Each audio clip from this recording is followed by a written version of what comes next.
সুসন্ধ্যা বন্ধুগণ। আজকে আমার কাব্য অথবা সংগ্রামের ইতিকথার তৃতীয় খণ্ড থেকে একটি কবিতা পাঠ করছি। কবিতাটির নাম হলো ধার্মিক।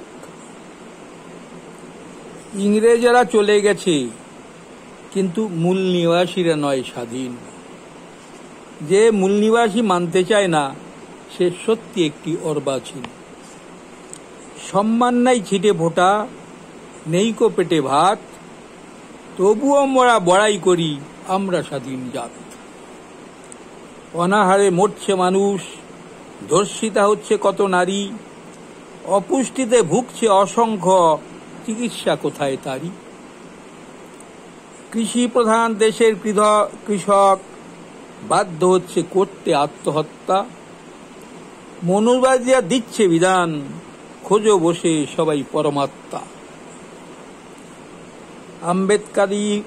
আম্বেদকারবাদী হও যদি, ভাই ভাববাদ সারো, সবার উপরে মানুষত্ব, নীতি দিয়ে আষ্টে পিষ্টে ধরো।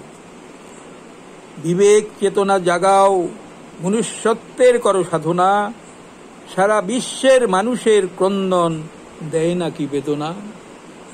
মানুষের ধর্ম যেন মনুষ্যত্ব, মানবতা যারে কয়, হৃদয়হীন নিষ্ঠুর মানুষ কবু ধার্মিক নাই হয়। ধন্যবাদ বন্ধুগণ। কবিতাটি যদি ভালো লাগে তাহলে লাইক করবেন, আমার চ্যানেলটা সাবস্ক্রাইব করবেন, আর কোনো যদি সাজেশন থাকে তাহলে আমাকে দেবেন।